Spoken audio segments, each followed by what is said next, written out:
ભાગીદારી નિવૃત્તિમાં દાખલા નંબર 9 માધવ, રાધા અને ગોપી, જેનું જૂનું પ્રમાણ છે 1/2, 1/3 અને 1/6. અહીંયા ત્રણેયના છેદ જુદા જુદા છે, તો પહેલાં જૂનું પ્રમાણ સરખું કરવું પડશે. દરેકના છેદ સરખા કરીને કોને કેટલો ભાગ મળે. 31/3/2016 રોજ તેમની પેઢીનું પાકું સરવૈયું નીચે મુજબ હતું. પાકું સરવૈયું: જવાબદારી માધવ, રાધા, ગોપીમાં મૂડી, લેણદાર, કામદાર વળતર અનામત, કર્મચારી પ્રોવિડન્ટ ફંડ, રોકાણ વગર ભંડોળ, રોકડ અને બેંક, દેવાદાર, સ્ટોક, રોકાણોની બજાર કિંમત 64,000 અને ચોપડી કિંમત 58,000. એક આ છૂપો હવાલો છે. પેટન્ટ, મકાન અને જાહેરાત ઝુંબેશ ખર્ચ. 1/4/16 રોજથી ભાગીદાર તરીકે નિવૃત્ત થઈ ભાગીદારી વચ્ચે નક્કી કરવામાં આવ્યા. પેટન્ટની કિંમત 20% ઘટાડી, જ્યારે મકાનની કિંમત 90% સુધી ઘટાડવાની છે. આપણે જાણીએ છીએ કે મકાન અને પેટન્ટ બંને ઉપર હવાલો છે.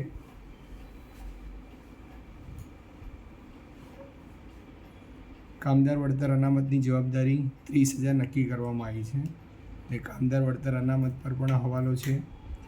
દેવાદાર પર ગાળખાત અનામત 5%થી વધારવી, એટલે આનો મતલબ કે જેટલી ગાળખાત અનામત છે બીજી 5% વધારે દેવાની છે, એટલે આઈએમપી હવાલો છે. રાધાને પાઘડી પેટે 40,000 ચૂકવવાના. આપણે જાણીએ છીએ અત્યાર સુધી દરેક દાખલાની અંદર પેઢીની પાઘડી હાલતા હતા, ત્રણેય ભાગીદારોની ભેગી. પહેલી વાર એવું કીધું છે રાધાને 40,000 ચૂકવવાના, એટલે માધવ અને ગોપી પોતાના લાભના પ્રમાણમાં વહેંચશે. અગાઉના વર્ષે માંડી વાળેલ ગાળખાતના 500 મળ્યા, એટલે 3,000માંથી 500 રૂપિયા મળે, એટલે આપણે ખાલી 500ની અસર આપવાની છે. રાધાને 5,000 રોકડા ચૂકવવા, અને રાધાના જે રૂપિયા બાકી રહે છે એને 2 સરખા વાર્ષિક હપ્તામાં 10% વ્યાજ સહિત ચૂકવવાના છે. તો જે બાકીના 2 હપ્તાવાળી રકમ પછી સમજીશું. પહેલાં આપણે મુખ્ય જે સમજવાનું છે એ સમજી લઈએ. તો આપણે જાણીએ છીએ કે સૌ પ્રથમ આપણે જૂના પ્રમાણને સરખું કરી દઈએ. તો ત્રણેયની અંદર સૌથી મોટો છેદ 6 છે.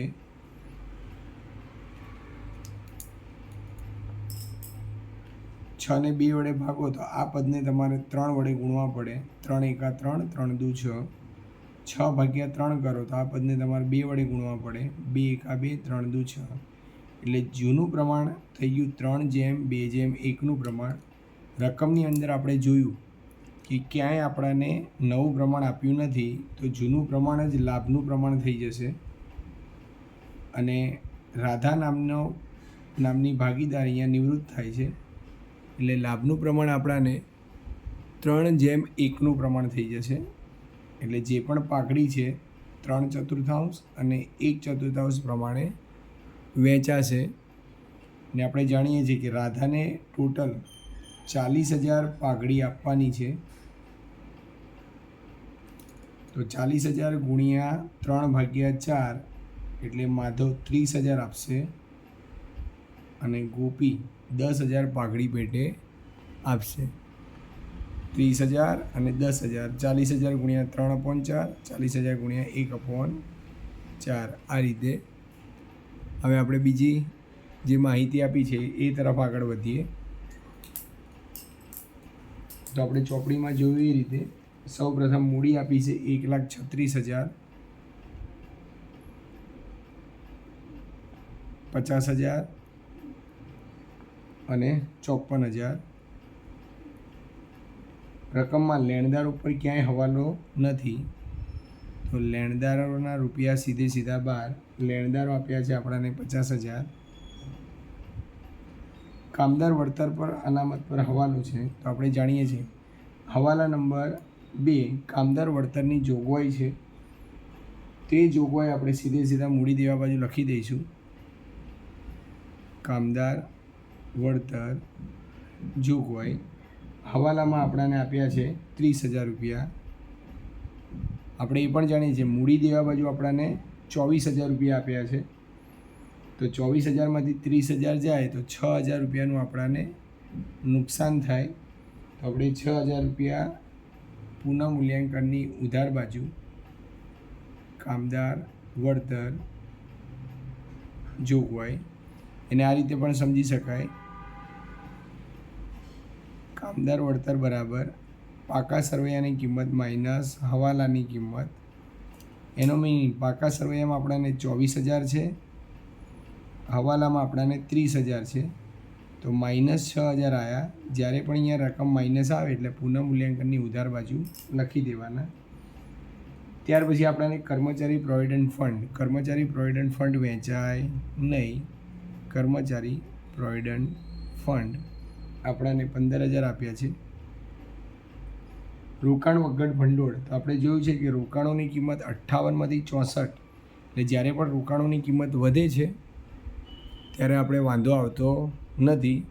એટલે આપણે રોકાણોની અંદર જે આપ્યા છે એને આપણે વેચી દઈશું જૂના પ્રમાણમાં. રોકાણ વગર ભંડોળ, તો રોકાણ વગર ભંડોળ 12,000 આપ્યા છે, આપણે 12,000 વેચીએ જૂના પ્રમાણમાં 3/2/1, એટલે 6,000, 4,000 ને 2,000, 6,000, 4,000 અને 2,000. ત્યાર પછી મૂડી દેવા બાજુ પૂરું થયું. હવે રોકડ બેંક એટલે બાકી આગળ લાવ્યા, તો 12,000 આપણાને આપ્યા છે. પહેલો જ હવાલો આપણો દેવાદારનો છે, તો દેવાદારનો હવાલો સમજી લઈએ. દેવાદારો આપણાને 80,000 રૂપિયા આપ્યા છે. ગાલખાદ અનામત, તો ગાલખાદ અનામત જૂની 5,000 છે પ્લસ હવે 80,000ના 5% કરવાના. 80,000 ગુણ્યા 5% એટલે 4,000 થાય. એટલે કુલ રકમમાંથી 9,000 રૂપિયા બાદ થશે કે 5%થી વધારવાની. 80માંથી 9 જાય તો 71,000 વધે.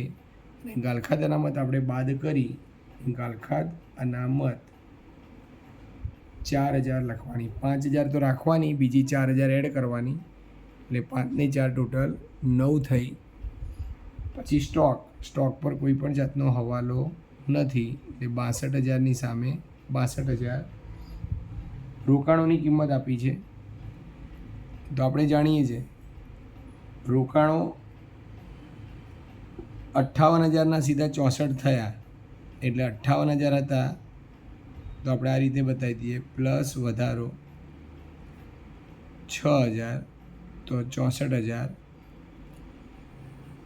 તો રોકાણોની કિંમત વધે છે.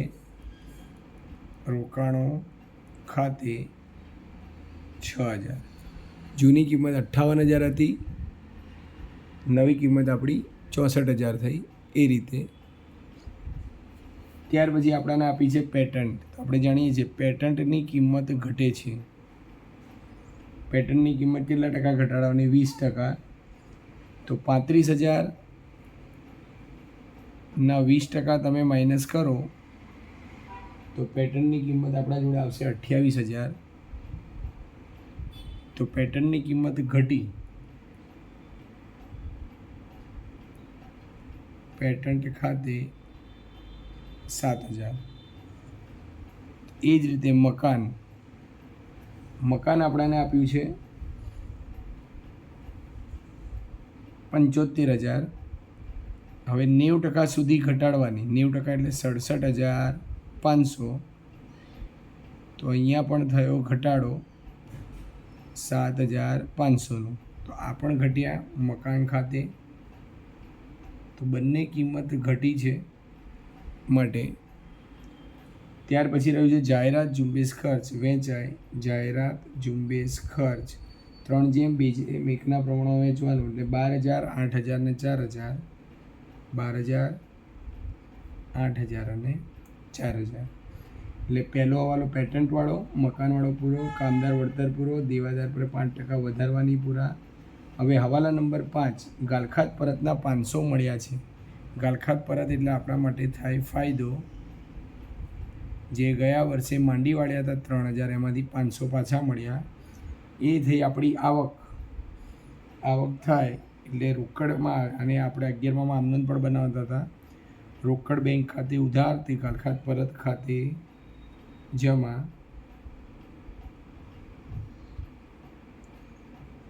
આ રીતે 500. હવે આપણે રાધાને એની પાઘડી આપવાની. તો રાધાને પાઘડી 40,000 આપવાની છે. પહેલો ભાગીદાર 30,000 આલશે, બીજો ભાગીદાર 10. પહેલો એટલે માધવના મૂડી ખાતે, ત્રીજો એટલે ગોપીના મૂડી ખાતે. અને જે ભાગીદાર આપે છે એના ખાતામાંથી ઓછા કરવાના, એટલે આપણી ભાષામાં માઇનસ.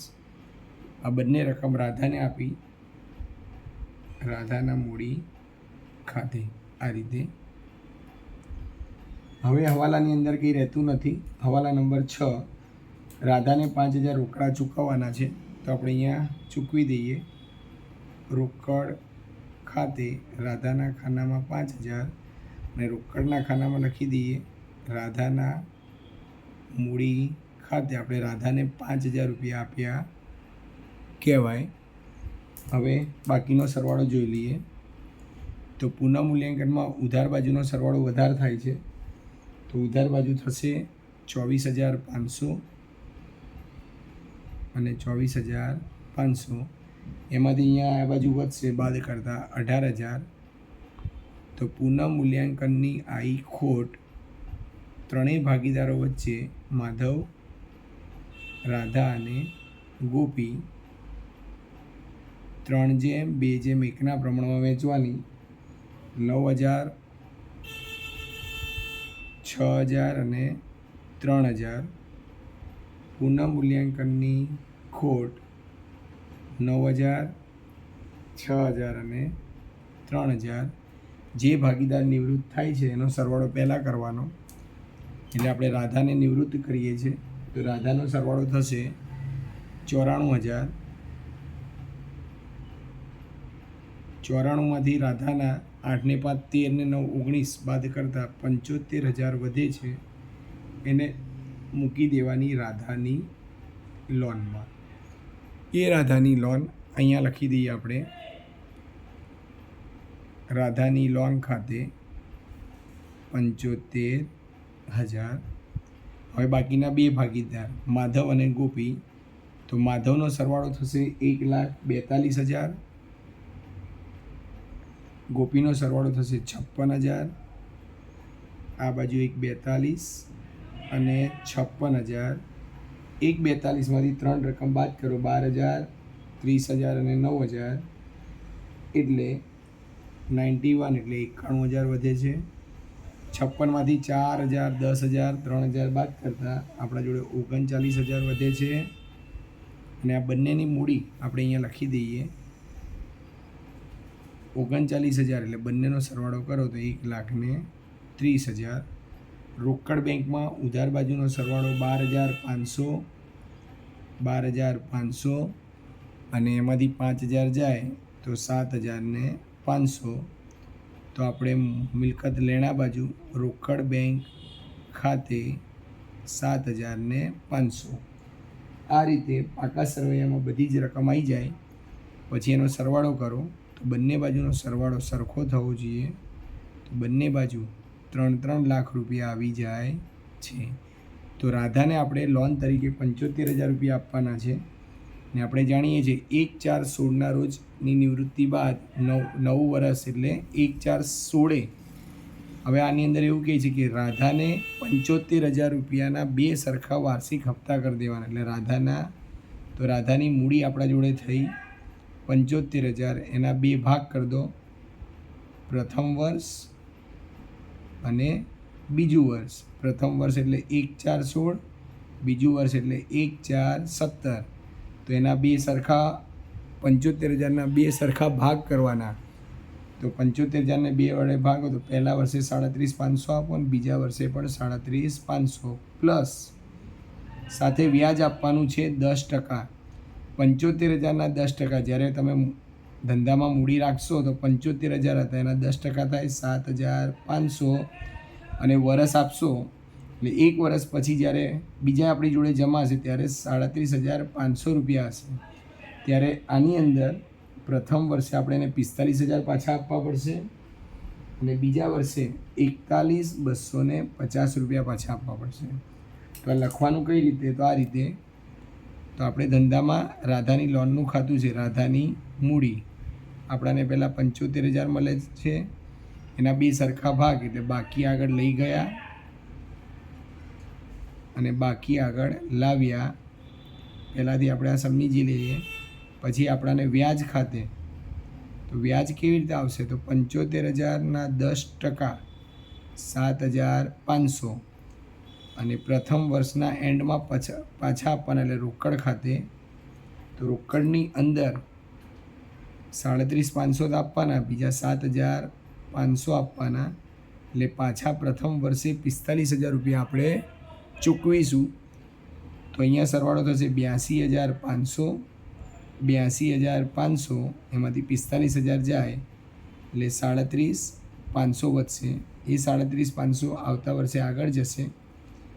ને આપણે જાણીએ છીએ વ્યાજ ખાતે તો 37,500ના 10% થાય 37,50 એટલે 41,250 અને 31/3/18 જ્યારે આપણે એમને પાછા આપીશું ત્યારે પણ 41,250 આપવાના.